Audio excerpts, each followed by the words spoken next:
Assalamualaikum warahmatullahi wabarakatuh. Bismillahirrahmanirrahim. Nahmaduka ya ghafuru ya syakuru. Masalli wa sallim barik ala sayyidina maulana Muhammadin wa ala alihi wa sahbihi asfa'in nama ba'du. Kita tidak bosan-bosan cerita ini karena ini khazanah kita. Di kitab Nailul Ma'mul itu, di kitab Usul Fiqih, saya berkali-kali cerita ini karena ini untuk menunjukkan bahwa Quran itu liqaumi ya'qilun, liqaumi yatafakkarun. Ada seorang kiai, seorang ustadz, kiai dulu itu emang orang soleh, alim terus jadi kiai. Kalau kiai sekarang tuh macam-macam, nganggur terus ingin jadi kiai, terus daftar gitu. Ada lowongan di yayasan, masuk ingin jadi ustadz, karena dengar ada gajinya. Dulu tuh udah ada seperti itu udah. Makanya dulu tuh kalau ustadz kiai pasti soleh karena dia alim terus ingin orang lain tuh mendapat ilmunya. Kalau sekarang nggak ada yayasan sehat, guru gajinya sekian. Yang nggak ingin jadi ustadz tuh daftar. Karena ada gaji. Apalagi ada kabar, ada gaji, ada mes, ada... Wah, yang daftar banyak ya. Tapi mentalnya ada kiai sebetulnya. Ya kalau sampean tanya itu baik dah Gus. Ya setengah baik. Ya maksudnya setengah baik, ya ada baik-baik ngajar itu kan baik. Tapi setengah saja karena motifnya itu nyari gaji, bukan ingin mencerdaskan umatnya Rasulullah SAW. Itu Imam Amudi itu guru matematika. Saya nggak bosan-bosan cerita ini. Guru matematika. Muridnya sampai takut ini masuk surga ndak. Kiai kok ndak ngajarin istighosa atau tahlil malah ngajarin apa? Matematika. Beliau meninggal terus muridnya tanya, "Ma fa'alallahu bik?" Kira-kira gitu. Apa yang dilakukan Allah? Allah nyambut Anda gimana? Terus kata Imam Amudi, bagus saya disuruh ngajar malaikat. Karena malaikat kan enggak pernah kayak anak bagi gini ngaji gini. Malaikat tuh enggak pernah ngaji, dia iman saja karena tahu surga, tahu neraka terus iman gitu aja. Jadi imannya malaikat tuh enggak keren kita. Imannya loh ya. Loh itu yang ngendikan Nabi loh, enggak saya. Nabi pernah tanya sama sahabat, iman yang paling keren siapa? Jawabannya sahabat malaikat.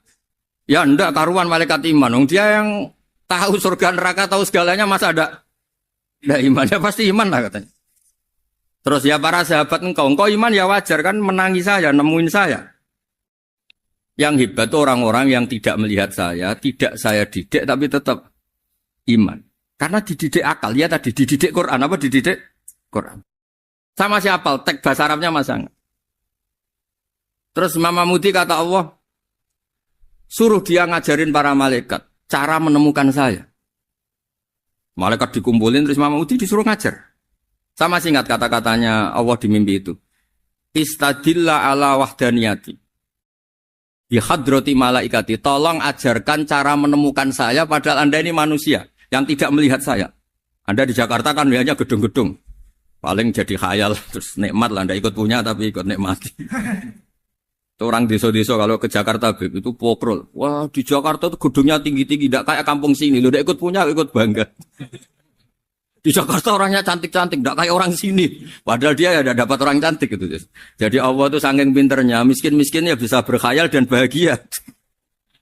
Nah, itu alhamdulillah betul. Akhirnya itu apa ini anak-anak begini saya tak niati ngajar standar anak-anak akademik. Terus pertama yang diajarkan hanya bilang gini, sama siapa teknya? Ya malaikat wahi para malaikat. Terus beliau bilang, nisbatus naini wassalasah ila malanihayatalahu nisbatul far'i ilal asli. Angka itu jumlahnya berapapun 2, 3 sampai triliunan. Semuanya itu nisbatul far'i ilal asli. Binisbat ilal wahid nisbatul far'i ilal asli. Angka 2 ya cabangnya 1, 3 ya cabangnya 1, 1 triliun ya cabangnya 1. Tetap yang asal usul adalah angka 1. Itu nangis semua malaikat. Cara Jawa itu mandekman kowe iman kaya imanku. Makanya imannya ummatu Rasulullah SAW itu PD-nya yakinnya kayak imannya malaikat. Kalau Tuhan itu 1. Karena angka enggak bisa dimulai kecuali dengan angka 1. Makanya nisbatus naini wassalasah ila malani hayatalahu iku nisbatul far'i ilal asli. Semuanya itu nisbatnya cabang ke induk. Berarti semua alam raya ini tetap asal usulnya 1. Yaitu qul huwallahu ahad. Nah, itu namanya akal. Umatnya Rasulullah itu ditinggali mukjizat akal lewat panduan Quran sehingga meskipun kita tidak menangi Rasulullah, tidak menangi sahabat, kita tidak tahu malaikat Jibril, tapi cara iman kita ini tidak kalah keren. Yakin hakul, yakin. Terus kedua, gambar. Kamu gambar rumah, gambar hewan, gambar apa saja, mesti dimulai satu titik. Entah gambar kamu bagus, entah jelek, tetap dimulai satu titik. Nah, titik ini namanya nuqtatul wujud. Semua alam raya dimulai dari satu titik, yaitu nuqtatul wujud. Makanya Quran dimulai bismillah, dan bismillah itu dipilih sama Allah pakai pertama ba itu ada titik. Itu kata semua ulama, itu titik itu singkatan dari bi kana makana wa bi yakunu mayakun. Karena saya semuanya ada. Bi itu karena saya. Jadi makanya santri-santri beki, tidak usah bayangkan kamu jadi wali terus bisa terbang ke Mekah, tidak usah. Kalau terbang ke Mekah ya sudah umroh aja bayar. Kalau enggak ya maklaran KBH atau apa. Pokoknya cari gratis. Ya gratis kan ya. Dapat orang 10 gratis. Satu. Terus orang enggak umroh-umroh dirayu-rayu supaya umroh. Repot. Itu pelanggaran fikih itu. Kalau orang punya utang itu wajibnya hanya utang dulu gitu. Wah repot. Saya itu juga sering bingung di kampung-kampung. Gus sama umroh. Kenapa? Dapat gratisan. Minta uang saja buat nyaur utang. Enggak boleh. Wah, secara fikih yang wajib itu nyaur utang bukan umroh. Enggak boleh Gus diminta uang, enggak boleh, harus umroh. Udah gitu saya ini bingung Gus mau umroh. Enggak nikmati. Kenapa? Disuruh ngajar Gus. Repot semua kalau ibadah mergawe ya jadi bingung semua. Ya saya mohon anak-anak BK semuanya yang seneng Quran itu harus seneng sampai kayak saya sehingga tahu mencari Tuhan dengan cara tauhid yang berbasis akal. Itu sedzahir imannya malaikat. Jika di klasmen iman itu manusia ulul ilmi, kita-kita yang nekuni ilmu itu nomor 1 prakteknya. Karena nomor 1 itu Allah karuan kan, syahidah wa, Allah kan gak tertandingi, syahidah wa annahu la ilaha illallah, terus wal malaikatu. Malaikat kan karuan karena langsung menyaksikan surga, dan ketiga apa? Wa ulul ilmi. Berarti prakteknya kan nomor 1. Kalau kompetitornya semuanya manusia, ulul ilmi nomor berapa? 1 kan? Nah nomor 3 kan dari Allah, malaikat, ulul ilm. Berarti kalau kompetisinya antar manusia nomor berapa? 1 kan? Nah kenapa ulul ilmi di nomor 3 kan tapi dari Allah, malaikat, ulul. Kerennya kayak apa? Karena cara iman ulul ilmi itu enggak ada ragunya sama sekali. Kamu ragu enggak kalau 2 itu cabang dari 1, asalnya 1? Enggak pernah ragu kan? Semua gambar seruat apapun dimulai dari 1 titik. Ragu enggak? Enggak kan? Nah, imannya umatnya Nabi karena dipandu oleh Quran itu seyakin itu, sehakul yakin itu. Nah, itu terus Jubair bin itu jadi iman. Am khuliqu min ghairi syai'in am humul khaliq. Terus kata Allah lagi, kalau kamu tidak percaya saya yang bikin langit bumi ya gampang dong, kamu saja yang ngomong kalau kamu yang bikin. Paling orang sepakat kamu stres. Terus hanya ayat gitu, am khalaqus samawati wal ardh. Kalau kamu tidak yakin Allah yang bikin, ya silakan Anda klaim saja kalau kamu yang bikin langit bumi. Bala yukinun. Kamu juga gak mau kan dibilang stres. Ya, ini ngaji ilmu dulu, nanti bagian terakhir ijazah. Bismillahirrahmanirrahim. Ini riwayatul Bukhari. Haddatsana Abdullah bin Yusuf, haddatsana Les, haddatsana Sa'id al-Maqburi an-Nabi Hurairah radhiyallahu anhu qala an-Nabiy sallallahu alaihi wasallam. Ma minal anbiya'i nabiyyun illa qad u'tiya minal ayat ma mithluhu amana alaihil bashar. Wa innama kana alladhi utituhu wahyan awhahu wa ilayya fa arju an akuna aktsarahum tabi'an yaumal qiyamah. Dados kita tahu semua nabi itu punya mukjizat. Ya, semua nabi itu punya apa? Mukjizat. Mukjizat itu hal yang luar biasa yang memastikan manusia itu tidak bisa menyainginya atau menandinginya. Dan rata-rata mukjizat Nabi dulu itu fisik. Misalnya ontanya Nabi Soleh itu kan onta tapi keluar dari batu, itu kan aneh. Aneh sekali. Atau tongkat Nabi Musa bisa simsalabim mengeringkan laut apa? Merah. Semua Nabi itu punya mukjizat dan semuanya berbentuk fisik. Kecuali mukjizatul Rasulullah Shallallahu Alaihi Wasallam itu berupa Al-Quran. Al-Quran itu konsep ilmiah. Terus kata Rasulullah SAW, tapi saya karena Quran itu justru berharap pengikutku besar dan sampai hari kiamat. Sekarang kita logika ya. Andaikan kamu punya tongkatnya Nabi Musa, kalau kamu suka uang, kepikirannya dijual apa dipakai? Kalau kamu suka uang, pakai. Kalau kamu ahli suudon itu pikirannya ndak, ini asli ndak. Karena yang melihat di Turki itu ya sebagian gitu. Kalau yang suka perdukunan itu bayangkan itu miliknya. Mungkin dipakai ngakali orang atau apa, pokoknya bayangkan itu miliknya. Kalau yang kolektor pikirannya itu nanti ini laku berapa. Tapi kalau peneliti mungkin pikirannya itu ini asli apa enggak? Bukti aslinya apa? Repot lah. Lagi pula kalau kamu punya utang terus mau apa? Istri kamu marah mau apa? Kalau pakai tongkat. Nah, beda dengan mukjizatnya Quran itu semuanya apa? Ilmiah. Orang yang sedang harmonis dengan istri bisa pakai ayat di antara ayat-ayat Allah itu apa? Wa ja'ala bainakum mawaddatan. Nanti kalau ditakdir cerai, saya tidak menyarankan cerai. Kalau ditakdir cerai, itu masih dimotivasi sama Allah. Wa iya tafarraqa yughnillahu kullam min sa'ati. Jika suami istri itu cerai, jangan-jangan suaminya dapat istri lebih baik, istrinya nanti dapat suami lebih baik. Jadi yang masa lalunya ada keprahara. Kan banyak orang suaminya meninggal ketika nikah lagi ditanya, kangen sama suami pertama, alhamdulillah ini lebih baik. Padahal suaminya yang meninggal itu berharap istrinya ini kangen. Ternyata dia sudah syukur dapat suami yang lebih baik. Jadi Quran itu menunggui kita. Ila yaumil qiyamah. Kita tidak bunuh diri. Itu ya barokahnya Quran. Karena problem apapun kita dinasihati apa sabar. Apa dinasihati sabar. Kan nggak mungkin kamu pegang tongkatnya Nabi Musa, punya masalah apa saja ngelihat tongkat. Bisa apa tongkat? Tapi kalau Quran kan nasihat, solusi. Makanya Nabi berharap dengan Quran ini, saya berharap pengaruh saya, pengikut saya terbanyak ila yaumil qiyamah. Terus beliau dikomentari begini sama, ini Fathul Bari, sarahnya Bukhari. Al-muradu anna mu'jizatil anbiya inqaradat binqiradi a'sorihim. Falam yushahidha illa man hadaraha.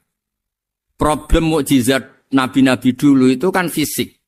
Sehingga yang tahu kalau Nabi Soleh punya unta yang ajaib, itu yang tahu ya hanya yang hadir saat itu. Yang tahu kalau tongkat Nabi Musa bertuah, itu juga yang tahu hanya yang hadir saat itu. Selebihnya tahu tongkat ya di museum. Tapi kalau Quran menjadi solusi, menjadi panduan, menjadi pegangan itu ila yaumil qiyamah. Kita beri contoh ya Quran panduan yang paling gampang misalnya begini. Dulu ini cerita ya. Dulu itu ada orang kafir cerdas namanya Jubair bin Mut'im. Itu saking pinternya dia, pinter juga tokoh.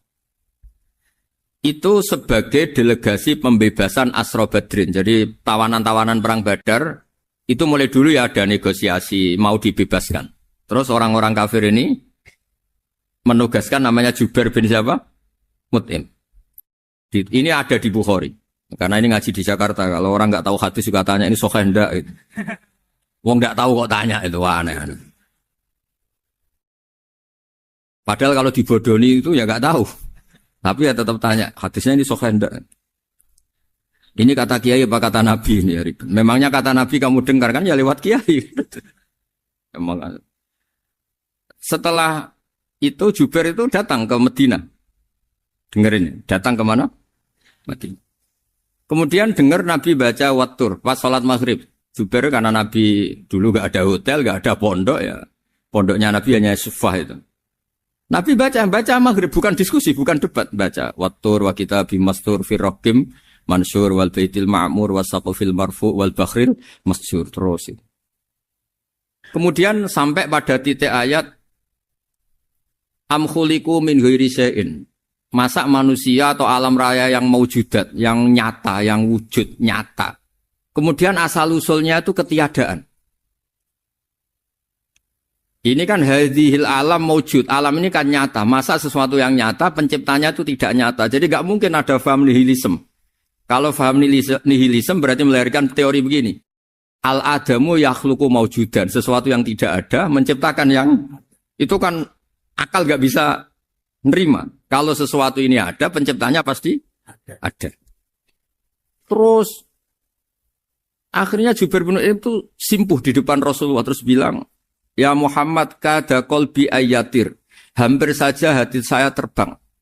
Kalau riwayatnya Imam Ahmad, faka'anna masudi aqalbi, hati saya dihancur. Semua teori yang saya bawa untuk ngelawan kamu sekarang luluh semua, hancur semua.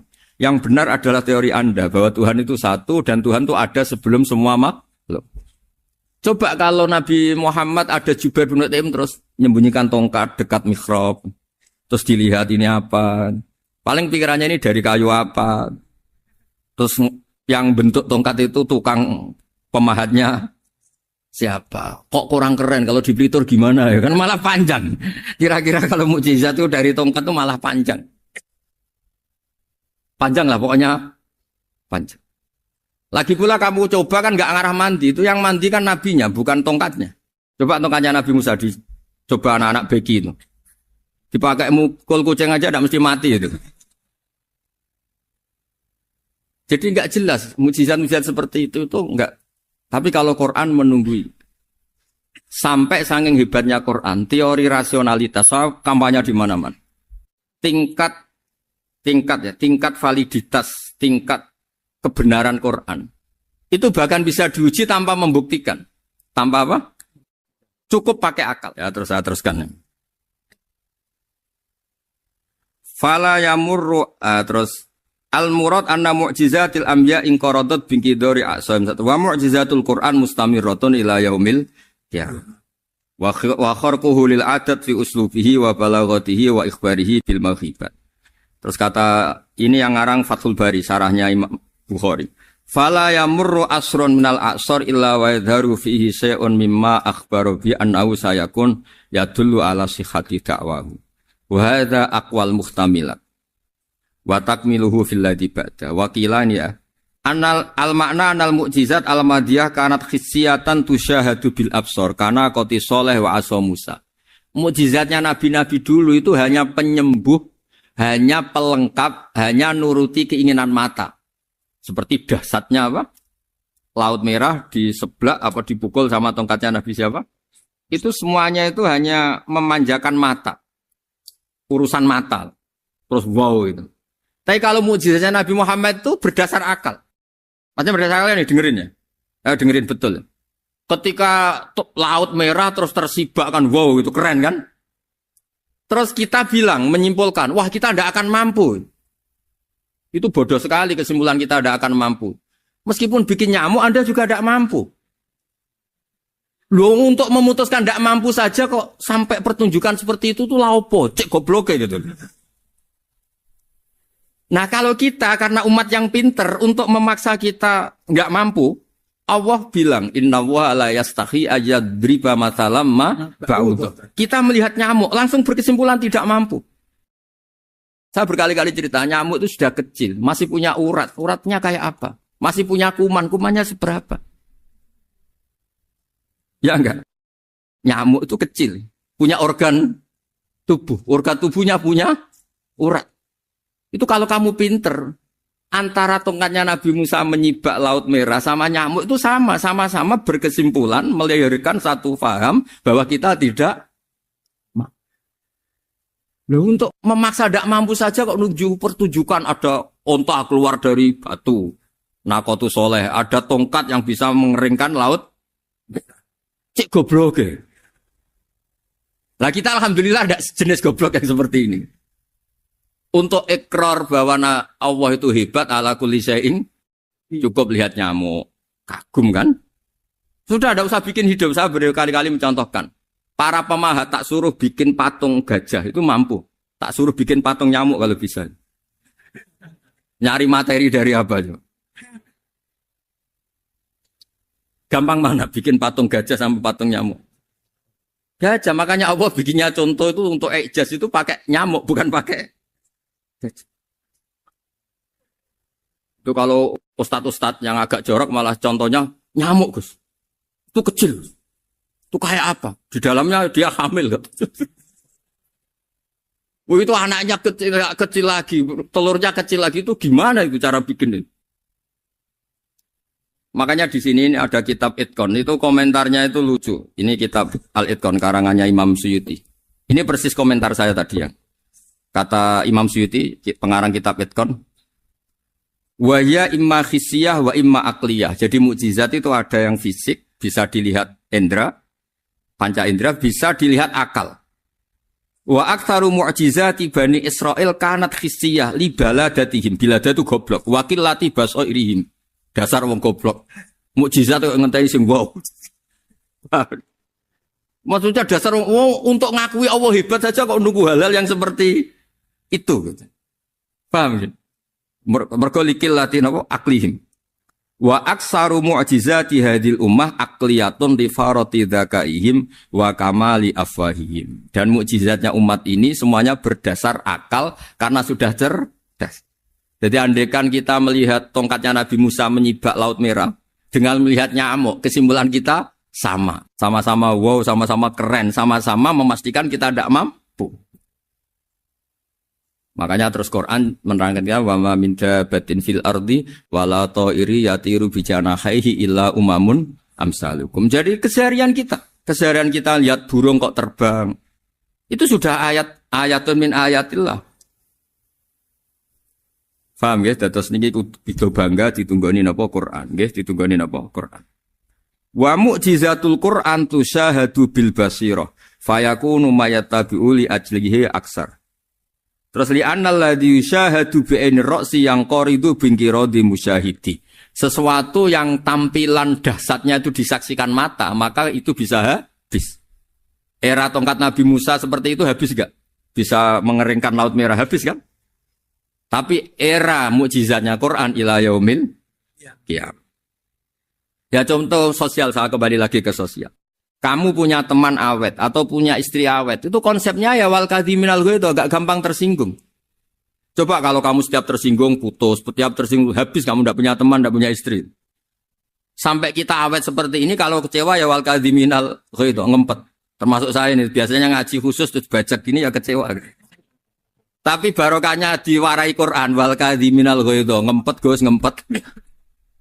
Terus kecewa sama teman, kenapa tidak putus? Karena wal afina Aninna sudah, kalau kecewa maafkan. Coba kalau kita kecewa presiden, dia mau kecewa menteri, dia mau kecewa orang tua minggat. Ya kalau dicari, kalau tidak kan malu. Saya itu punya teman tak tanya, kecewa besar sama bapak itu. Kenapa tidak minggat? Malu. Kenapa malu? Takut gak dicari. Itu orang tuh paling malu itu kalau keluar dari rumah gak di. Saya punya teman lagi, saya ini takut mati. Kenapa? Takut istri saya tidak nangis. Itu kematian terburuk itu kalau mati tahu istrinya ada nangis, itu malu betul itu. Makanya jangan mati, pokoknya pastikan orang sekeliling ada nangis itu baru berani mati, kalau enggak jangan. Ya jadi mukjizatnya Nabi itu luar biasa. Nah ini terus saya teruskan ya, makanya mukjizat terbesarnya Nabi adalah Al-Quran. Karena Al-Quran itu cerita tentang hukum-hukum akal, cerita tentang logika-logika peradaban. Misalnya logika peradaban, contoh paling gampang. Di Quran itu ada sekian ayat yang Allah cerita peradaban. Misalnya wa ahsinu innallaha yuhibbul muhsinin. Itu dikutip, terus kemudian disimpulkan dalam peradaban. Kata Sayyidina Ali karramallahu wajhah, ngendikannya gampang. Ahsin man syi'ta takun amirah. Kamu berbuat baik saja sama seseorang, maka otomatis kamu akan jadi pemimpinnya. Ada orang gak tamat SD, gak tamat papa, gobloknya minta ampun. Tapi karena gaji seorang pakar, kamu tak gaji 1 bulan 1 miliar, perusahaan saya jadikan besar. Itu dikongkan ngalor ngidul ya nurut. Hanya karena dia ihsan. Terus wastaghni amman syi'ta takun nadhira. Saya ulang lagi. Wastaghni amman syi'ta takun nadhira. Dan kamu jangan butuh orang lain, siapapun dia, maka kamu akan setara. Misalnya ada menteri orang antri mau salim, tapi kamu tidak butuh, kan tenang saja. Tapi kalau kamu butuh, habis kamu. Ya kan? Kamu tidak butuh seseorang, maka kamu posisinya akan setara. Kamu harus sopan karena punya utang jasa. Kalau nggak punya apa-apa kan setar. Ya enggak? Misalnya kamu jajar rektor atau jajar menteri, jajar apa saja. Kalau kamu tidak punya utang kan, kamu jajar menteri tidak punya utang. Sama jajar satpam tapi punya utang, takut mana?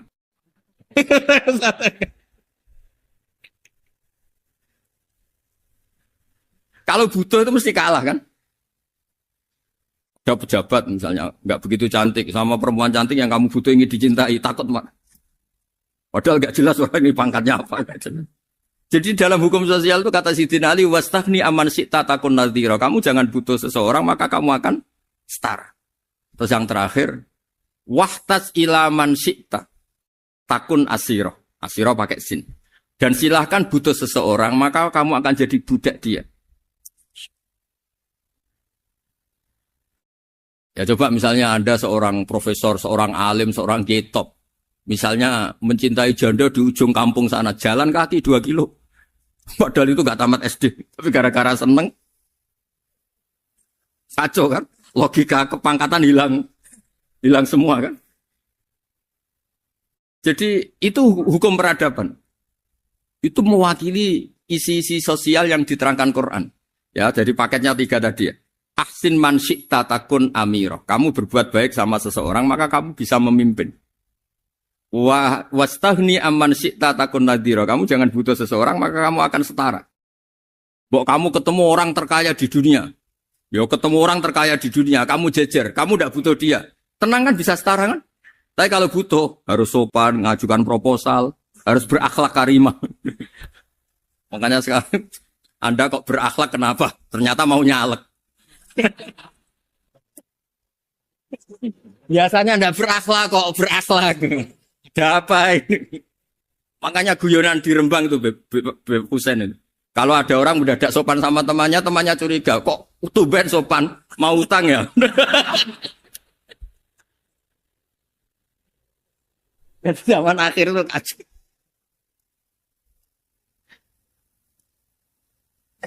Ya di semua daerah gitu ya sama Pak Rektor ya. Kalau ada teman biasanya nggak sopan kok sopan, itu temannya curiga. Ini Pak Rektor UI ikut kaji. Kok tumben sopan, ada apa ya? Karena di mana-mana orang butuh itu pasti beretika. Kamu punya teman paling berdua, kalau mau utang berakhlak gak? Atau misalnya kamu punya adik cantik terus punya teman berdua, kalau cinta adik kamu berakhlak gak? Biasanya nggak sama sekali nggak berakhlak.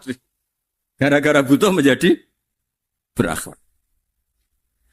Ya jadi hukum sosial itu ya kuncinya 3 tadi. Ahsin man syi'ta takun amira. Wastahni amman syi'ta takun nadhira. Terus wahtas ila man syi'ta takun asira. Kalau kamu butuh seseorang pasti kamu dibikin hina. Asir itu tawanan.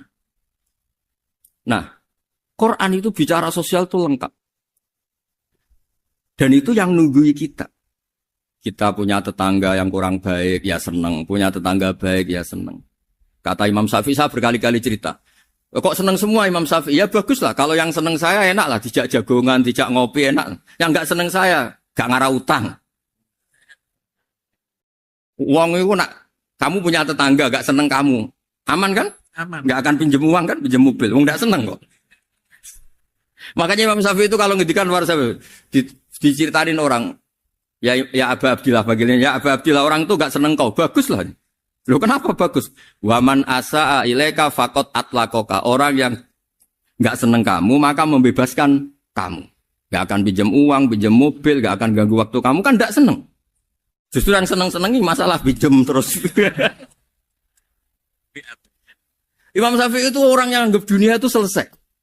Ada yang cerita, ya Aba Abdillah, orang yang tadi cium tangan engkau, yang hormat engkau, di luar maki-maki engkau, ngerasain engkau, ngata-ngatain engkau. Ya bagus lah.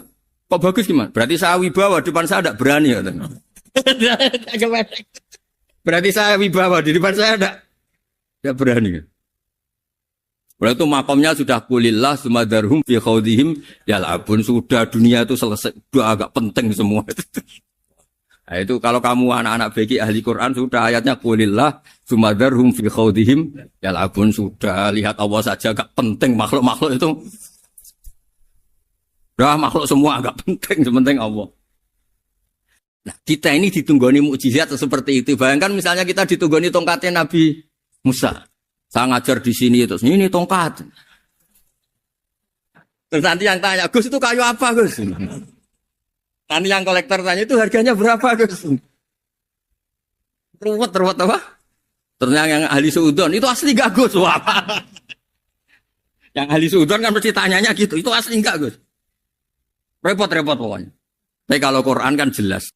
Suatu saat ada perdebatan antara Abul Hasan al-Asy'ari. Abul Hasan al-Asy'ari ini tokoh ahli sunnah paling populer dalam ilmu logik. Dia mengatakan orang menemukan Tuhan itu harus lewat logika yang cermat. Tidak boleh taklid, hanya ikut-ikutan. Dia harus menemukan satu argumentasi bahwa Tuhan atau pencipta langit itu ada. Kemudian ada satu problem di mana orang-orang kampung atau orang-orang yang lugu atau orang-orang awam itu tidak bisa ilmu logika, ilmu mantek kalau dalam bahasa pesantren. Kata Abul Hasan al-Asy'ari, itu masih mungkin. Alhasil para ulama ini meneliti ke orang-orang yang lugu, yang di kampung, yang petani, yang lugu sekali. Apa yang mereka temukan? Ternyata mereka punya cara logikanya sendiri untuk menemukan Tuhan, Sang Pencipta. Pernah suatu saat ada seorang petani lugu, biasa menggembala unta, ditanya, Bima araf tarubak, lalu kamu yang petani ini yang hanya ngurusi sawah, ngurusi ladang, dengan cara apa kamu tahu kalau Tuhan itu ada? Si petani tadi marah besar dan dia mengatakan, Al-ba'ratu tadullu alal ba'ir wa asharul aqdam yadullu alal masir.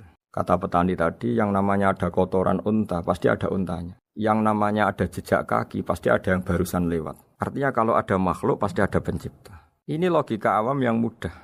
Kita tidak mungkin mengatakan bumi ini pencipta, mengatakan matahari pencipta. Kelihatan sekali kebendaannya, kelihatan sekali bahwa bumi matahari tidak punya ikhtiar, tidak punya kekuatan. Kelihatan sekali sifat-sifat kemakhlukannya. Jika benda-benda ini karuan makhluk, pasti menunjukkan bahwa ada penciptanya, ada khalik. Bismillahirrahmanirrahim. Alhamdulillahirabbil alamin wassalatu wassalamu ala asyrafil mursalin sayyidina Maulana Muhammadin wa ala alihi washabihi ajmain amma ba'du. Berikut sebagai mukaddimah bahwa Profesor Zaini Dahlan berkeinginan UII punya tafsir dan terjemah sendiri. Lewat proses yang panjang dan melibatkan tim, di antaranya saya, terbitlah tafsir versi UII juga terjemah versi UII. Di antara ciri khas terjemahan UII adalah bahwa bahasa Arab yang tentu mengandung kesusastraan Arab, balaghah, kemudian ditransfer untuk pembaca Indonesia. Sehingga di antara ciri khas terjemahan UII adalah dengan rasa Indonesia dan tentu tidak merubah makna. Berikut beberapa kutipan yang perlu pemirsa atau pendengar tahu. Al-Quran adalah satu kitab suci yang diturunkan kepada Nabi besar Muhammad SAW. Dan di antara ciri Al-Quran adalah menjelaskan kebenaran secara jelas, secara gamblang. Sebagaimana firman Allah, bahwa Rasul adalah Rasulun minallah yatlu suhufam mutahharah. Rasulullah diutus oleh Allah Subhanahu wa taala ketika penduduk Makkah sangat-sangat jauh dari kebenaran. Mereka adalah penyembah berhala yang dikira sebagai Tuhan, dan jumlahnya Tuhan-Tuhan itu banyak sekali. Suatu saat Rasulullah mendakwahkan bahwa Tuhan itu satu dan harus satu. Tapi kata mereka, kenapa Muhammad menjadikan Tuhan satu? Padahal urusan kita banyak, problem kita banyak. Harusnya Tuhan itu juga banyak. Ini yang diceritakan dalam surat Shad, Aja'alal alihata ilaha wahida inna hadza lasyai'un ujab. Bagaimana mungkin urusan kita yang banyak, yang harusnya butuh Tuhan banyak, kemudian menjadi hanya Tuhan satu. Lalu Rasulullah dengan sabar, dengan telaten memberi penjelasan. Dan ini yang disebut al-bayyinah, penjelasan yang sangat jelas, sangat gamblang, sangat rasional. Kata Rasulullah dalam sebuah hadis yang diriwayatkan dalam Musnad Ahmad, teksnya begini. Orang-orang yang menyembah selain Allah, itu ibarat kama sali rojulin istaro abdan min kholisi malih biwarikin au dhahabin.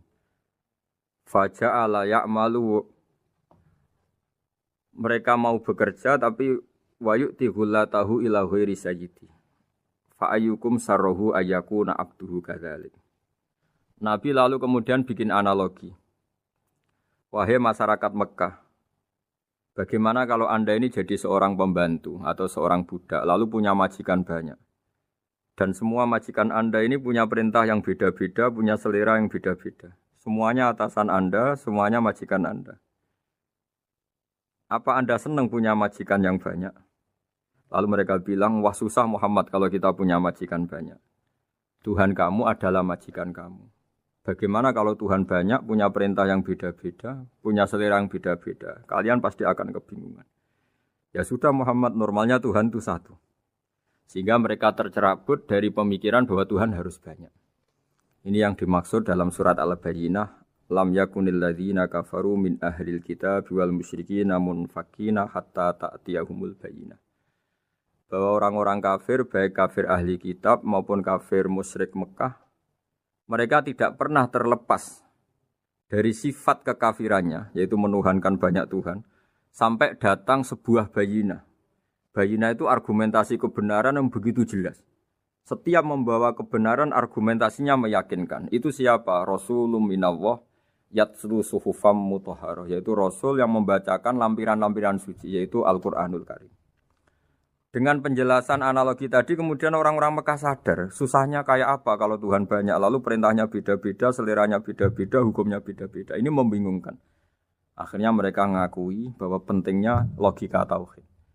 Nah ini yang Rasulullah ini benar-benar berstatus bayinah. Kemudian analogi betapa buruknya kita saat menyembah selain Tuhan. Lalu Rasulullah mencontohkan sebagaimana yang saya kutip tadi dari Musnad Ahmad. Misalnya Anda punya pembantu atau zaman dulu budak. Anda beli dari harta kamu, dari uang kamu. Kemudian budak ini kerja. Yang ngasih makan kamu, yang fasilitasi kamu, toko milik kamu, semua milik kamu. Kemudian dia kerja dan hasil dari kerjanya dia dikasihkan ke orang lain. Kamu senang tidak punya budak yang seperti itu, kata Rasulullah. Wah kita semua tidak senang Muhammad. Sama seperti itu. Kamu adalah bisa makan rezeki dari Allah. Kamu nempat di buminya Allah. Kamu minum dari air yang dibikin Allah. Kemudian Anda menyembah selain Allah. Itu aneh apa enggak? Menyembah zat yang tidak memberi rezeki kamu, yang tidak bikin bumi untuk kamu, yang tidak bikin langit untuk kamu, yang tidak bikin fasilitas air untuk kamu. Aneh enggak? Semenjak itu mereka berpikir betapa buruknya mereka menyembah berhala, menyembah arca, menyembah Yesus, menyembah macam-macam. Nah ini yang disebut Rasulullah adalah orang yang benar-benar bayinah. Ketika melontarkan kebenaran, benar-benar jelas sehingga diterima secara akal yang sehat.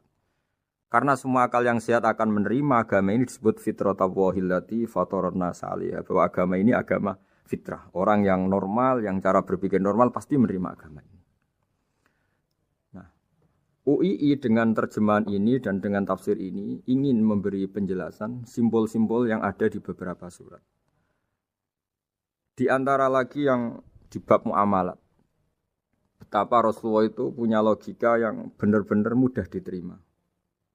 Dulu orang Arab dalam bab muamalat jual beli biasa menjual kurma masih kecil, masih belum jelas jadi kurma yang baik apa enggak. Kalau istilah orang Jawa masih pentil ini. Kalau bahasa Arab qobla buduwi solahiha. Calon buahnya itu belum pasti jadi buah. Kemudian masih bunga, masih apa sudah dijual. Dengan transaksi asumsi harga andekan sudah jadi kurma. Kalau dalam Jawa mungkin jual mangga sebelum tua masih pentil, masih kecil. Lalu kata Rasulullah, kamu jangan melakukan itu. Kenapa ya Rasulullah padahal kita butuh uang? Kata Nabi, Ara'aitum in mana Allahu as-samra fa bima yastakhillu ahadukum mala akhi. Bagaimana kalau buah-buah yang masih kecil itu kemudian berguguran karena satu musim atau karena apa? Lalu kamu mendapat uang itu atas nama apa? Yang dikatakan tijarah adalah muawadhah. Pembeli dapat barang, kamu dapat uang. Lalu kalau barang yang ada enggak menjadi buah yang baik, Anda menerima uang itu atas nama apa? Rasulullah secara haru, secara mengingatkan nurani kita dengan redaksi fabima yastahillu ahadukum mala akhi. Lalu kamu mendapat uang saudara kamu atas nama apa? Kalau atas nama buah, mereka belum mendapat buah. Akhirnya ada kesadaran bersama bahwa sebaiknya kita menjual sesuatu itu yang pembeli ya dapat barangnya, yaitu dalam konteks ini buah yang sudah layak dijual, kita dapat uangnya. Ini lagi-lagi Rasulullah al-Bayyinah sekali memberi penjelasan begitu jelas. Ketiga misalnya di bab jinayat, di bab hukum pidana. Rasulullah kalau bikin logika itu begitu jelas, mudah diterima. Misalnya begini, suatu saat Rasulullah bersabda, Al-qatil wal maktul finnar. Orang yang membunuh dan yang dibunuh sama-sama di neraka. Tentu dalam konteks saling bunuh yang dalam kedzaliman. Lalu sahabat janggal.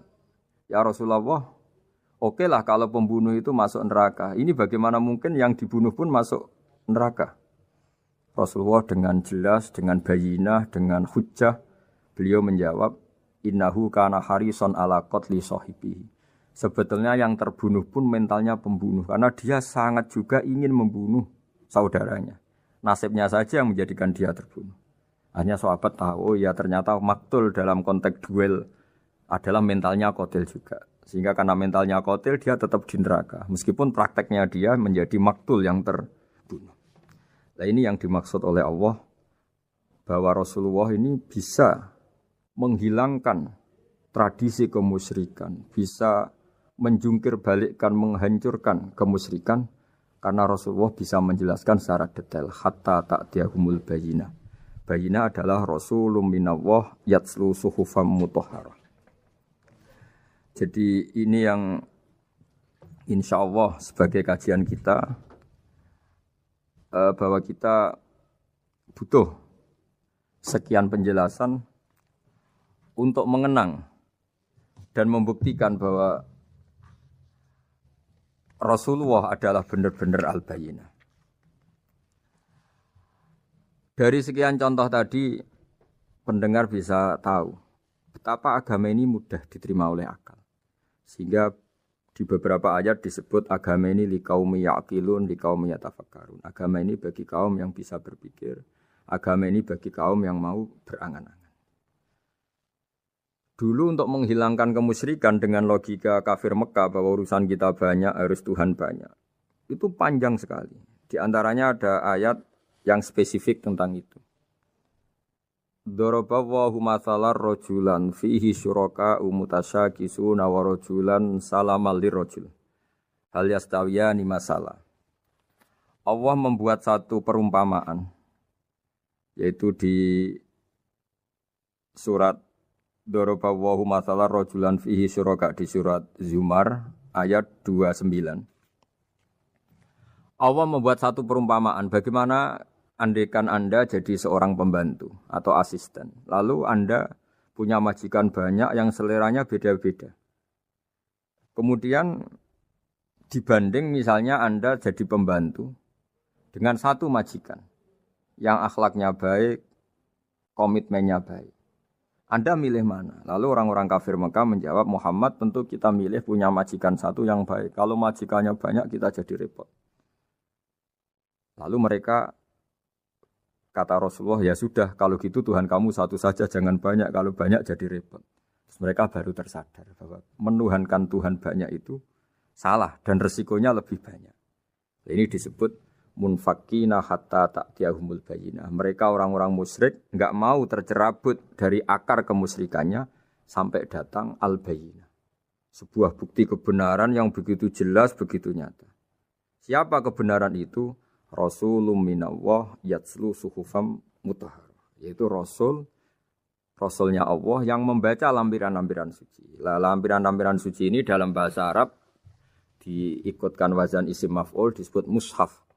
Makanya kitab suci ini ditulis di sohifah. Kalau dalam bahasa Arab lampiran itu sohifah, dijamakkan kata jamaknya suhuf. Kemudian ketika dicetak, dijilid disebut mushaf. Sehingga alhamdulillah UII, Universitas Islam Indonesia, punya mushaf, punya terjemahan, punya tafsir. Ini diharapkan kita sebagai ulama, sebagai da'i, sebagai ustadz bisa warasatul anbiya. Karena kata Rasulullah, ala ulama warasatul anbiya. Saya kira demikian supaya pemirsa tahu, pendengar tahu bahwa betapa pentingnya menjelaskan secara bayyinah. Ini penting sekali karena sekarang pikiran di dunia itu macam-macam dan kita butuh energi untuk mengungkap lagi intisari-intisari dari sesuatu yang digulirkan atau dibahas Al-Qur'anul Karim. Sehingga Al-Qur'an ini benar-benar jadi ibrah, jadi teladan bagi kita semua. Jangan sampai karena kita lupa mengkaji Al-Qur'an sehingga hukum-hukum Al-Qur'an menjadi mandek. Kita harus terus mensosialisasikan supaya Quran ini hidup. Caranya gimana? Masyarakat dirangsang supaya tahu al-bayyinah. Contoh yang terakhir sebelum menutup perjumpaan kali ini, misalnya dulu orang kafir Mekah itu janggal. Karena mereka juga punya kajian bahwa Nabi itu bersyarat harus turunan dari bangsa Israel. Karena semua Nabi itu pasti turunan Nabi Ibrahim. Yaitu Nabi Ibrahim punya anak yang bernama Ishak. Ishak punya anak yang bernama Yakub. Yakub ini yang nanti punya anak Yusuf. Sehingga Yusuf bin Yakub bin Ishak bin Ibrahim. Ketika nabi-nabi ini hidup di Palestina, di Yerusalem, itu kayak jadi aturan bahwa nabi itu harus turunan Bani Israel.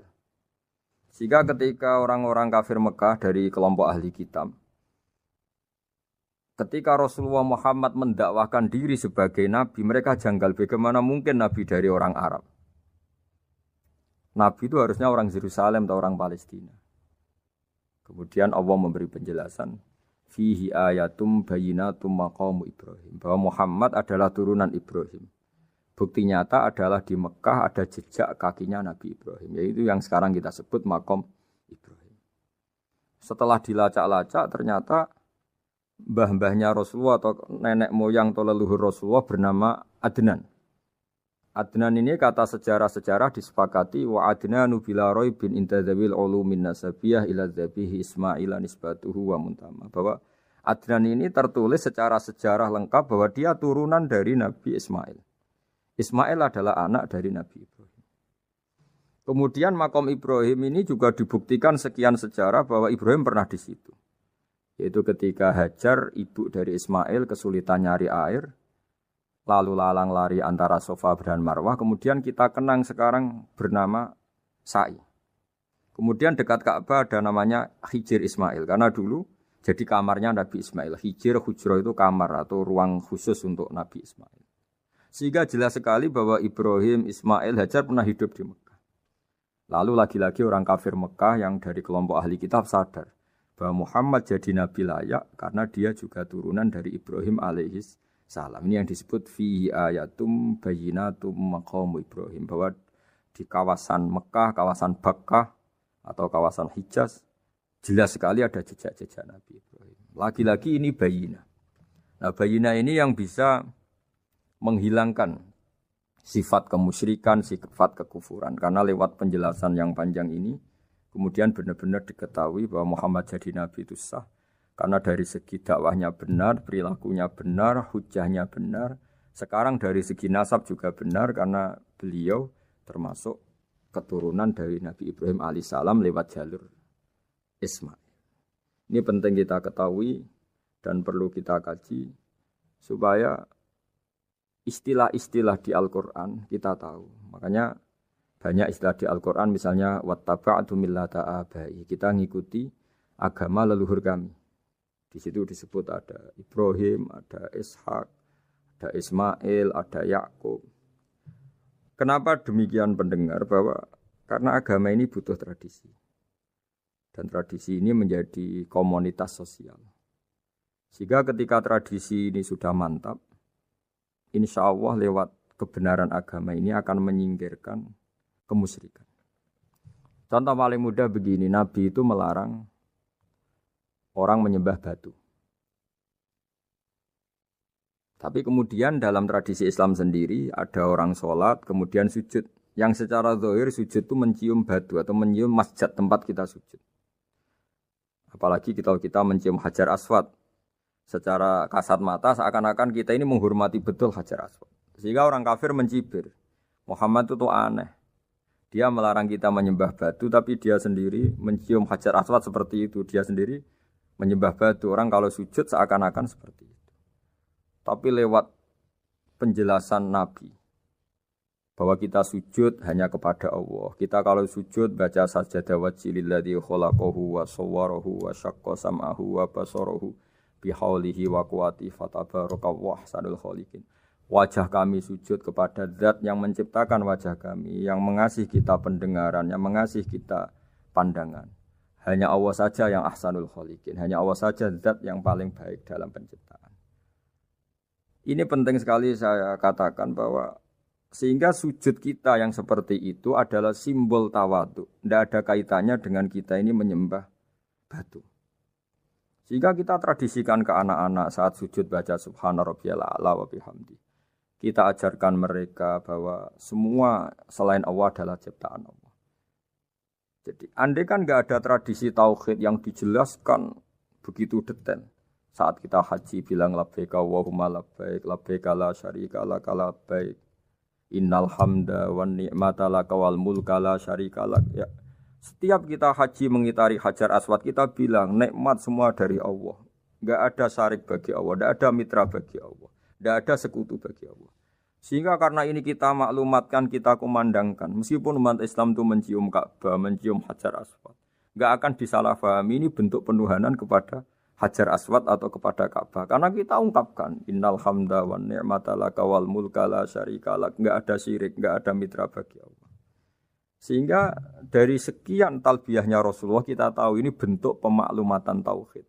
Bahwa tauhid harus dikumandangkan lewat kalimat-kalimat thayyibah, lewat pemikiran-pemikiran logika hujjah bahwa Tuhan pasti satu dan yang jadi Tuhan hanya Allah Subhanahu wa taala. Karena andekan ini tidak dikumandangkan, kemudian ada ritual yang secara lahir kasat mata nyium Hajar Aswad. Nanti seperti tuduhannya orang kafir bahwa Islam itu aneh, melarang menyembah batu, tapi nyatanya ada ritual mencium batu. Sebab itu tidak menjadi aneh ketika Imam Bukhari termasuk rawi besar, termasuk hadis sahih yang meriwayatkan Sayyidina Umar atau Umar radhiyallahu anhu. Itu setiap mencium Hajar Aswad beliau berkomentar, saya tahu betul kamu hanya batu. La tadurru wa la tanfa. Tidak memberi madarat, tidak memberi manfaat. Kalau saja saya tidak melihat Rasulullah mencium kamu, maka saya tidak mau mencium kamu. Dulu di era itu ada momentumnya. Kenapa sih Umar radhiyallahu anhu atau sahabat Umar susah-susah memberi penjelasan seperti itu? Karena dulu masih ada salah paham bahwa mencium batu itu identik dengan misalnya menuhankan batu atau mendewa-dewakan batu. Sehingga Umar berutuh memberi penjelasan. Sayyidina Umar memberi begitu penjelasan detail bahwa kamu hanya batu yang tidak mandoroti, tidak manfaat. Tapi secara tradisi sunnah Rasul kamu dicium, ya saya ikut.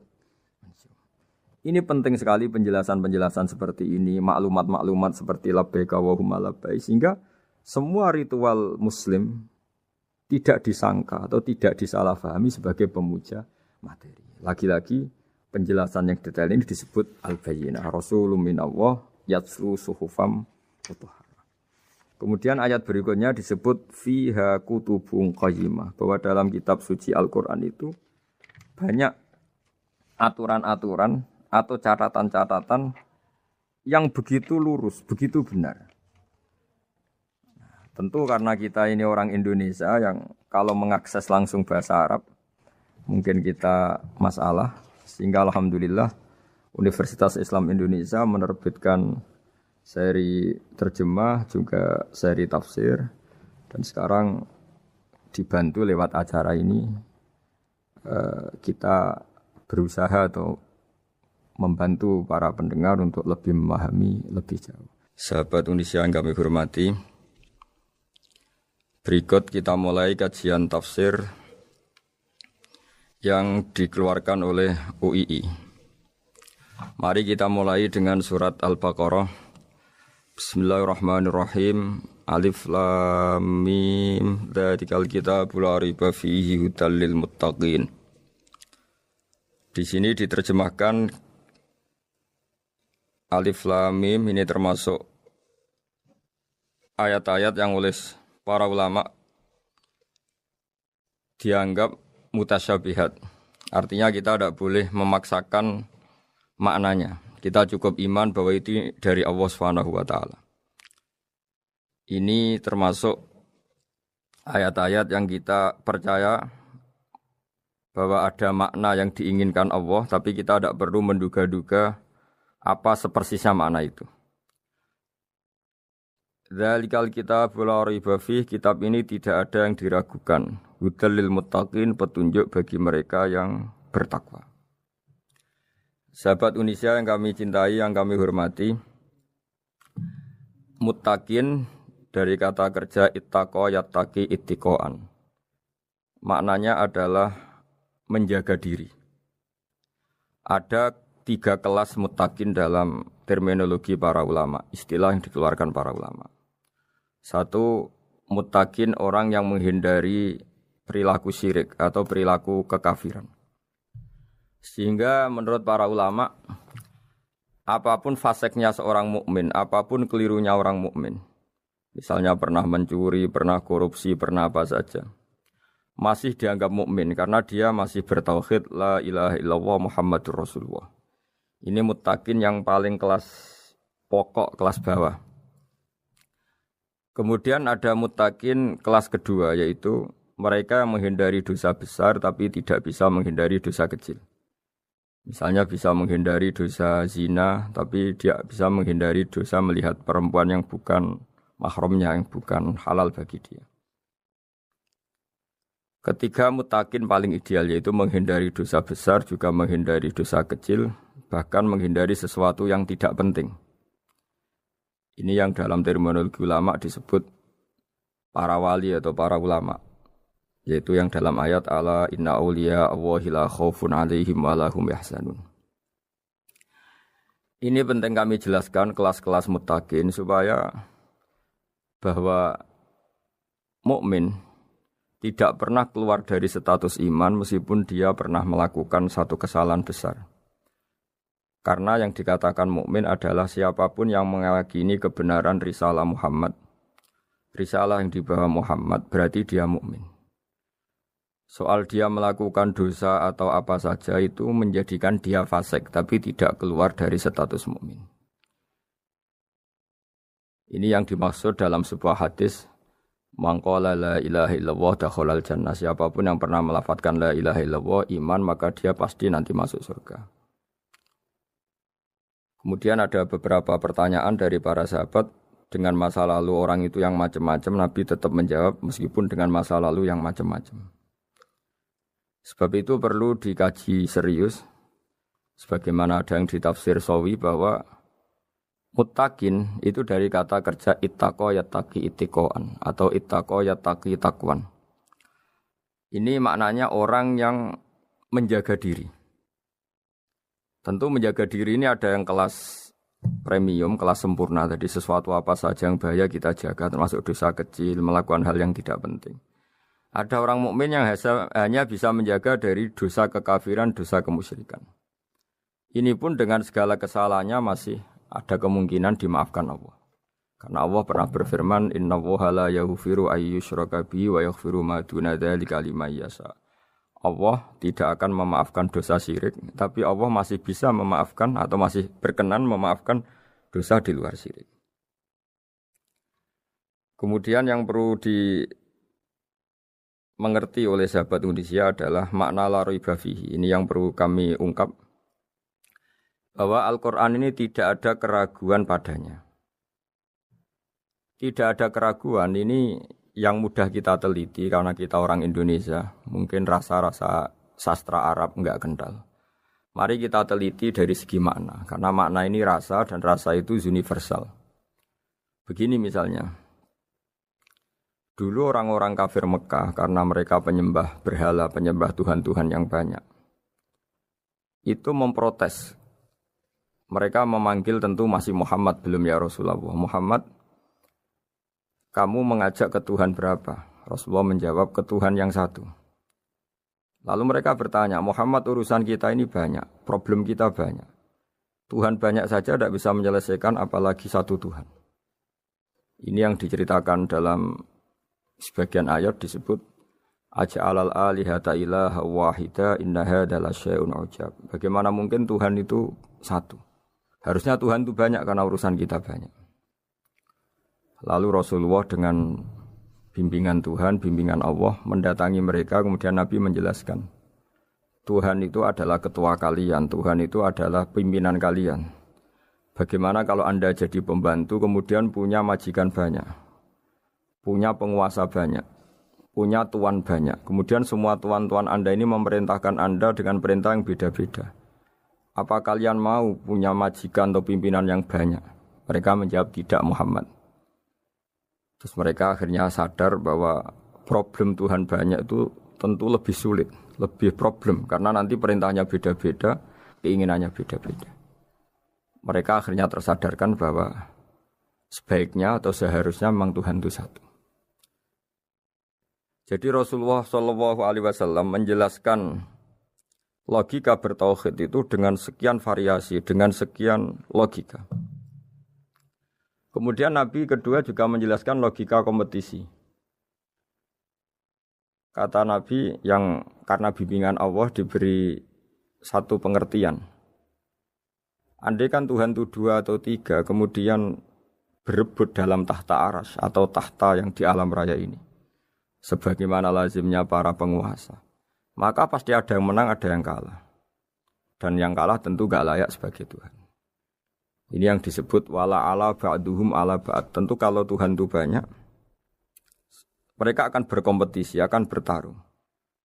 Dan pasti pemenangnya ya satu, karena memang layak jadi Tuhan tetap satu. Sadarlah bahwa orang-orang kafir Quraisy, orang-orang kafir saat itu sadar pentingnya bertauhid.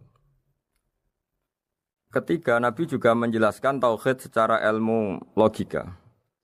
Begini para pendengar. Kalau dalam teori ilmu tauhid yang agak jelimet dijelaskan begini. Jika ada 2 Tuhan, maka alam raya ini enggak menjadi alam. Logikanya adalah 2 Tuhan ini bisa kamu katakan sama-sama kuat. Ketika sama-sama kuat kemudian ingin menciptakan langit. Yang satu ingin menciptakan bumi. Yang satu menolak menciptakan bumi misalnya. Atau yang satu ingin menciptakan langit. Yang satu menolak ingin menciptakan langit. Kemudian ternyata bumi ini terbukti wujud. Logika awam adalah yang berhasil menciptakan bumi berarti Tuhan. Yang gagal atau kudrohnya gagal, kemampuannya gagal tidak bisa menciptakan bumi, gagal menjadi Tuhan. Ini logika awam. Logika ini pun kita terima. Tapi kalau menurut logika ahli tauhid, ahli pakar-pakar logika, cara berpandangan begini. Ketika Anda mengatakan ada 2 Tuhan yang sama-sama kuat, kemudian terbukti yang satu mampu menciptakan bumi, yang satu tidak. Bahasa Anda mengatakan sama-sama kuat ini sudah batal dari awalnya karena terbukti bahasa Anda salah, sama-sama kuat ternyata yang satu tidak mampu. Sehingga dalam pikiran orang-orang ahli tauhid mengatakan membayangkan Tuhan saja itu enggak kebayang karena turunan kata ini pasti selalu salah. Karena tadi misalnya dikatakan andai kan ada 2 Tuhan, kemudian yang satu mampu menciptakan bumi, yang satu tidak. Padahal Anda tadi bilang sama-sama kuat, ternyata terbukti yang satu tidak kuat. Berarti kata Anda sama-sama kuat ini salah. Ini pula yang diajarkan Rasulullah lewat bimbingan Allah, lewat wahyunya yang disebut Lau kana fihi ma alihatun illallahu la fasadata. Karena kalau ada 2 Tuhan pasti kamu sifati sama-sama kuat. Ternyata sifat sama-sama kuat ini batal demi hukum karena ternyata yang satu tidak mampu menciptakan bumi. Atau kamu sifati 2 Tuhan ini sama-sama lemah. Itu tidak mungkin lagi karena ternyata bumi ini terbukti wujud. Pasti penciptanya ini tidak yang sangat kuasa. Jadi logika-logika tauhid sedemikian dibangun oleh Rasulullah lewat bimbingan Allah Subhanahu wa taala.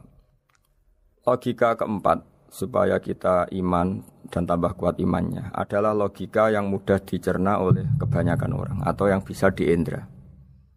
Begini misalnya dalam sebuah ayat di surat Al-Kahfi, kemudian di awal surat Al-Ahqaf, kemudian di sebagian surat At-Tur, ada penjelasan begini. Ketika Rasulullah mengajak manusia menyembah Allah, kemudian orang-orang kafir tanya, lalu Tuhan kamu siapa Muhammad? Tuhan saya adalah Allah menciptakan langit bumi. Terus mereka berandai-andai, ada Lata, ada Uzza, ada Manat, ada Hubal. Itu Tuhan-Tuhan kami. Terus Rasulullah bertanya, apakah Tuhan-Tuhan yang kamu sembah itu memberi kontribusi saat langit dan bumi diciptakan? Mereka menjawab, tidak Muhammad, itu Tuhan-Tuhan yang kami bikin. Begitu juga asumsi tentang Tuhan-Tuhan yang lain. Apakah Isa ikut menciptakan bumi atau menciptakan langit? Tentu jawabannya tidak.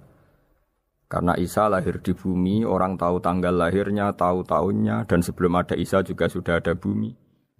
Sehingga untuk menetapkan tauhid, berkali-kali Quran tanya, Amman khalaqas samawati wal ardo, siapa sih yang menciptakan langit bumi? Siapa sih yang menurunkan air dari langit? Siapa yang mengatur ini, itu.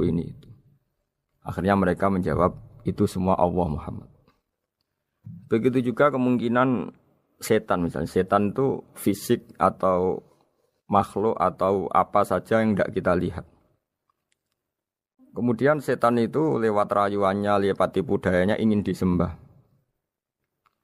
Kata Allah menjelaskan ini, ma asyadduhum khalqas samawati wal ardi wala khalqa anfusihim. Kamu tidak perlu takut sama setan atau apalagi menuhankan setan. Setan itu tidak yang punya reputasi menciptakan langit dan bumi. Bahkan setan tidak bisa menciptakan dirinya sendiri. Ini menjadi pengetahuan bagi kita betapa bagi pakar-pakar tauhid, ahli tauhid, ketika setan nyatanya diusir dari surga, itu pun versi mereka. Versi mereka pun mengatakan seperti kita bahwa setan itu diusir dari surga dan ya keluar dari surga. Kalau setan itu Tuhan, tentu diusir gak mau karena di surga itu nikmat. Ketika setan diusir dari surga ya keluar, dia juga jadi makhluk yang hina dina. Berarti dia tidak punya kekuasaan bahkan pada dirinya sendiri. Dipaksa keluar dari surga ya keluar, dipaksa menjadi ahli neraka jadi ahli neraka, dipaksa jadi apa saja juga dia akan jadi seperti yang dipaksakan. Ini menunjukkan bahwa setan adalah tahta kudratillah, tahta qahrillah, tahta satwatillah, bahwa setan pun dalam kendali kekuasaan. Makanya Allah mengatakan kamu tidak usah menyembah setan, tidak usah nurut sama setan. Setan itu lemah sekali. Karena faktanya dia tidak bisa memaksakan keinginannya. Ini yang oleh Allah disebut dalam firman-Nya inna kaida syaitani kana dhaifa. Setan itu lemah sekali. Ini perlu saya sampaikan ke para pendengar Unisia bahwa bertauhid itu ada sekian logika. Logika kelima adalah logika orang awam. Awam sekali. Suatu saat ada perdebatan antara Abul Hasan al-Asy'ari. Abul Hasan al-Asy'ari ini tokoh ahli sunnah paling populer dalam ilmu logika. Dia mengatakan orang menemukan Tuhan itu harus lewat logika yang cermat. Tidak boleh taklid, hanya ikut-ikutan. Dia harus menemukan satu argumentasi bahwa Tuhan atau pencipta langit itu ada. Kemudian ada satu problem di mana orang-orang kampung atau orang-orang yang lugu atau orang-orang awam itu tidak bisa ilmu logika, ilmu mantek kalau dalam bahasa pesantren. Kata Abu Mansur, kata Abul Hasan al-Asy'ari, itu masih mungkin. Walhasil para ulama ini meneliti ke orang-orang yang lugu, yang di kampung, yang petani, yang lugu sekali. Apa yang mereka temukan? Ternyata mereka punya cara logikanya sendiri untuk menemukan Tuhan, Sang Pencipta. Pernah suatu saat ada seorang petani lugu biasa menggembala unta ditanya, Bima araf tarubak, lalu kamu yang petani ini yang hanya ngurusi sawah, ngurusi ladang, dengan cara apa kamu tahu kalau Tuhan itu ada? Si petani tadi marah besar dan dia mengatakan, Al-ba'ratu tadullu alal ba'ir wa asharul aqdam yadullu alal masir. Kata petani tadi, yang namanya ada kotoran unta, pasti ada untanya. Yang namanya ada jejak kaki, pasti ada yang barusan lewat. Artinya kalau ada makhluk, pasti ada pencipta. Ini logika awam yang mudah. Kita tidak mungkin mengatakan bumi ini pencipta, mengatakan matahari pencipta. Kelihatan sekali kebendaannya, kelihatan sekali bahwa bumi matahari tidak punya ikhtiar, tidak punya kekuatan. Kelihatan sekali sifat-sifat kemakhlukannya. Jika benda-benda ini karuan makhluk, pasti menunjukkan bahwa ada penciptanya, ada khalik. Dalam logika Bedui tadi, si Bedui tadi, kalau ada kotoran sapi, pasti ada sapinya. Meskipun sapinya sudah sekarang nggak terlihat, mungkin sudah jalan kemana. Sama, kalau ada jejak kaki, meskipun orang yang tadi lewat sudah kita nggak tahu, tapi kita pasti tahu, pasti ada yang lewat. Ini yang dimaksud dalam bahasa Arab, al-ba'ratu tadullu alal ba'ir, kalau ada kotoran sapi atau kotoran unta, pasti ada untanya. Wa atharul aqdam yadullu alal masir. Kalau ada jejak orang lewat, pasti tadi ada orang lewat. Nah, semua metode ini digunakan semua oleh Rasulullah. Logika yang bagi intelektual, logika bagi kaum awam, logika bagi kaum menengah. Ya tidak awam, tidak intelektual. Semuanya digunakan. Semuanya jadi media untuk memastikan bahwa logika tauhid ini logika pilihan. Logika yang benar-benar logika. Sehingga dalam banyak ayat disebut agama ini liqaum yaqilun, liqaum yatafakkarun. Bagi kaum yang bisa berpikir, bagi kaum yang punya akal. Lalu kemudian kami teruskan alladzina yu'minuna bil ghaibi. Ini kata ghaibi bukan kayak dalam bahasa Indonesia misalnya setan atau hantu disebut barang gaib.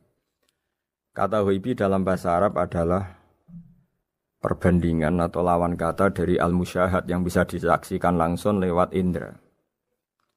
Kita orang mukmin iman bahwa surga ada, padahal kita tidak pernah melihat surga. Kita mukmin iman bahwa neraka ada, padahal kita belum pernah melihat neraka. Ini sesuatu yang maghoba anil absor, yang mata kita tidak melihat, fisik kita tidak menyentuh. Kita pun iman.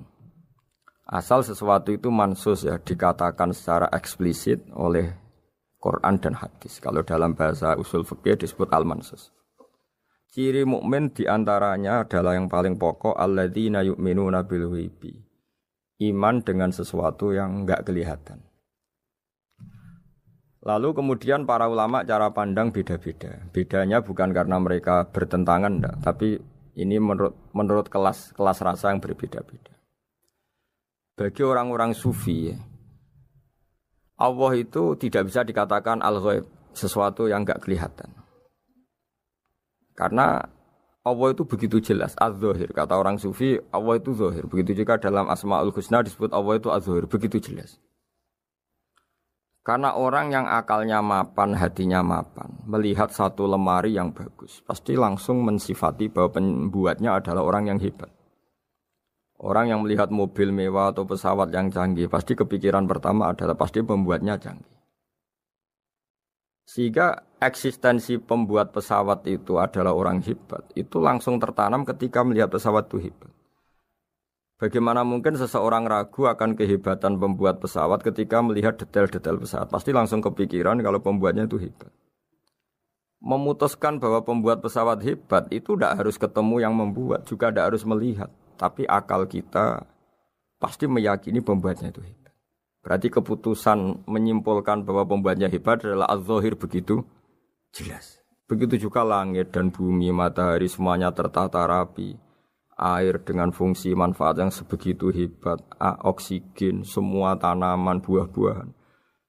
Meskipun kita tidak pernah melihat Tuhan, tapi akal kita, nurani kita pasti berkeyakinan dan tahu betul pasti pembuatnya itu zat yang super hebat, super bijaksana. Sehingga dalam kategori ini Allah tidak bisa dikatakan sesuatu yang enggak tersentuh, yang enggak terjangkau. Allah itu az-zahir begitu jelas. Sehingga di antara Asmaul Husna disebut az-zahir. Sebab itu saya menganjurkan atau saya punya saran bahwa alladzina yu'minuna bil ghaibi itu contoh paling mudah itu kayak surga, kayak neraka. Kalau Allah sendiri itu az-zahir, mudah diketahui. Karena tadi orang yang melihat pesawat canggih pasti saat itu juga berkeyakinan dan itu pasti benar, pasti pembuatnya juga canggih. Nah, di sini disebut alam raya ini ayat, semuanya itu bukti kekuasaan Allah. Dalam syair-syair orang sufi masyhur sekali itu wa fi kulli syai'in lahu ayatun yadullu ala annahul wahidu. Setiap sesuatu kejadian di alam raya adalah bukti keesaan Allah, bukti eksistensi Allah Subhanahu wa taala. Sehingga dalam satu kisah normalnya orang itu paling tahu itu dengan dirinya sendiri. Karena dia adalah dia. Tapi kalau Imam Sibawayh seorang pakar nahwu mengatakan a'raful ma'arif Allah. Di alam raya ini yang paling mudah dikenali itu ya Allah, pencipta. Karena andai kan kita sendirian di hutan, kemudian kita mulai punya akal. Kita mungkin tidak tahu diri kita ini siapa. Tapi setidaknya kita langsung menyimpulkan bahwa kita tidak bisa menciptakan diri kita sendiri. Ketika kita berkesimpulan tidak bisa menciptakan diri kita sendiri, pasti kita terus berkesimpulan ada di luar kita yang menciptakan kita. Nah, sebab itu kenapa sifat mencipta ini yang pertama kali dikenalkan oleh Allah kepada nabinya untuk dikenalkan kepada umatnya. Yaitu disebut Iqra bismi rabbikal ladzi khalaq. Muhammad, bacalah dengan nama Tuhanmu. Sifat Tuhan yang paling mudah dikenali oleh siapapun adalah sifat pencipta. Karena ketika seseorang yakin dia lahir sudah ada bumi, dia lahir sudah ada langit, dia pasti akan tahu bahwa dia ada penciptanya. Sehingga paling mudah mensifati Allah atau mensifati Tuhan adalah bismi rabbikal ladzi khalaq. Terus kemudian di antara ciri orang baik adalah wa yuqimunas shalat. Kemudian beriman kepada yang gaib, menegakkan salat. Kata menegakkan adalah dari kata menjaga aturan-aturan atau sesuai aturan-aturan salat. Kita tahu dalam salat ini ada beberapa syarat yang harus dipenuhi. Misalnya harus wudu, harus suci di tempat yang suci. Terus ada syarat-syarat dalam internal salat, dia harus baca Fatihah, harus tumakninah, macam-macam. Itu eksistensi definisi salat. Kemudian kata berdiri juga diartikan para ulama, eksistensi sholat harus diketahui secara publik, secara sosial. Karena sesuatu itu punya eksistensi kalau jadi konsensus atau diakui oleh publik. Di sini agama mewajibkan sholat jamaah. Kata banyak ulama, jamaah itu fardu kifayah, bahkan ada yang mengatakan fardu ain. Harus dijalankan orang banyak secara massal dan harus di tempat yang terbuka.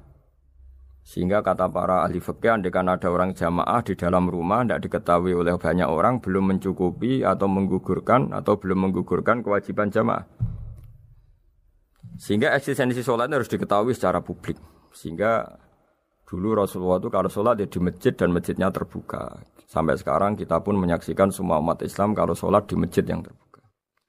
Sehingga dunia non-muslim pun tahu bahwa dalam Islam ada ritual, ada ibadah yang bernama sholat.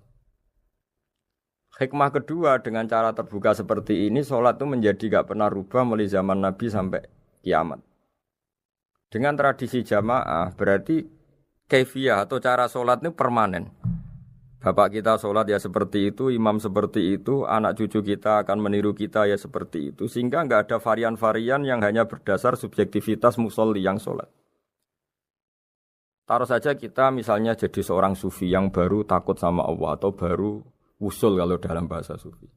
Kemudian kita sholat sendiri di rumah, mungkin dengan gaya menangis, terseduh-seduh, macam-macam. Ini tentu tidak baik sebagai standar sholat. Begitu juga ada anak atau pedagang yang kesusu atau tergesa-gesa, kemudian sholat hanya sekian, 2 menit, 1 menit. Ini juga agak baik. Meskipun itu boleh dilakukan individu-individu, tapi kalau dalam sholat jamaah, orang harus manut imam, dan ada standarnya, misalnya tumaknina itu biqadri subhanallah, jadi ada ukurannya. Ini penting saya utarakan bahwa hikmah jamaah itu bukan sekedar dapat pahala 27 kalau sendiri, dapat pahala 1 itu enggak. Tapi ini menjaga eksistensi sholat supaya ya seperti ini terus sampai kiamat. Sehingga orang Indonesia atau orang Afrika, orang mana saja, itu ketika haji atau ketika saling berkunjung di negara lain, itu enggak akan kaget dengan cara-cara sholatnya, karena seluruh dunia kaifiyahnya caranya sama. Ini semua barokah dari jamaah. Maka Rasulullah itu enggak banyak ngendikan tentang caranya sholat, beliau hanya ngendikan shollu kama ra'aitumuni usolli. Sudahlah kamu pokoknya makmum saya, nanti caranya kamu sholat sama seperti saya seperti ini. Sehingga kata menegakkan sholat adalah bisa kita tegakkan kalau kita aparat negara ya bikin-bikin aturan supaya eksistensi sholat gak terganggu. Kalau kita seorang kultural juga mensuasanakan sholat dan supaya kefiahnya atau caranya sholat ini benar kita tradisikan jamaah. Sehingga anak kecil ngikuti yang besar, yang bodoh ngikuti yang pinter dengan satu cara. Itu barokahnya jamaah. Sehingga wa yuqimunas sholat itu sholat kita dirikan baik secara personal dengan cara-cara tumaknina, kita suci di tempat yang suci, maupun kita tegakkan, kita maklumatkan, kita jadikan konsensus bahwa sholat ya seperti ini. Sehingga ada khayal-khayal lagi dalam Islam. Misalnya nyuwun sewu ada aliran yang mengatakan Ya kalau Tuhan itu kan enggak bebas arah, bebas tempat. Terus dulu pernah ada orang sesat sholat sampai 4 rakaat 4 arah, alasannya Tuhan itu tanpa arah. Enggak akan terjadi seperti itu. Karena ijma'nya umat Islam, konsensus umat Islam akan menolak faham yang seperti itu. Jadi saya mohon sekali, ini pentingnya jamaah. Dengan jamaah maka caranya sholat, cara meyakini madhab kiblat dan sebagainya terjaga ila yaumil qiyamah sampai hari kiamat. Terus sifatnya orang mukmin lagi wa mimma razaqnahum yunfikun, dan menafkahkan sebagian rezeki yang kami berikan. Ya ini termasuk zakat, sedekah. Jadi ada sebuah riwayat mengatakan inna fil mali haqqon. Harta itu ada haknya, yaitu zakat. Tapi ada juga saran inna fil mali haqqon siwa zakat, di luar keharusan zakat juga ada hak-hak kita untuk memberikan sebagian rezeki kita. Taruh saja misalnya saya punya uang 10 juta. Secara nisab zakat belum sampai 1 nisab. Karena 1 nisab itu sama dengan nilai 84 gram emas. Itu kalau diuangkan, kalau 500 ribu ya sekitar 42 juta. Tapi kita sebelum punya 1 nisab pun tetap ada keharusan mengeluarkan sebagian. Yaitu tentu dalam fikih kita wajib mengeluarkan uang untuk anak kita, untuk istri kita. Itu yang wajib-wajib. Kemudian ada sosial, kita nyumbang masjid, nyumbang yatim piatu, macam-macam. Sehingga kata para ulama, ciri utama mukmin diantaranya adalah melakukan zakat, baik zakat yang fardu maupun zakat yang sunat. Karena kata zakat itu dimaknai fardu, sebetulnya definisi para ahli fikih untuk membedakan zakat yang wajib dengan sedekah. Tapi sebetulnya zaman dulu enggak ada seperti itu. Zakat itu maknanya bersihkan harta. Sedekah dari kata sedekah bukti benarnya iman. Jadi sedekah dari kata dari kosakata sedekah yasduqu sidqan, sesuatu yang membuktikan kita loyal itu disebut sedekah. Kita nikah, mas kawin di bahasa Arab kan sedekah dari kata sedekah juga. Kita bukti iman, loyal, kita sedekah. Bukti bahwa kita teman akrab disebut siddiq atau sodik. Kalau dalam bahasa Arab teman namanya juga sodik karena cara bertemanan secara benar, secara loyal. Sehingga wa mimma razaqnahum yunfikun ini ya memasukkan zakat yang dalam terminologi fikih yaitu zakat yang zakat al-wajibah atau zakat yang dengan makna lughat yaitu ya artinya asal membersihkan harta kita entah lewat zakat, sedekah, hadiah kepada orang-orang yang kita hormati, semuanya juga masuk dalam definisi zakat atau wa mimma razaqnahum yunfikun. Kemudian sifat terakhir dari orang muttaqin adalah walladzina yu'minuna bima unzila ilaika wa ma unzila min qablika bil akhirati hum yuqinun ulaika ala hudam mir rabbihim wa ulaika humul muflihun.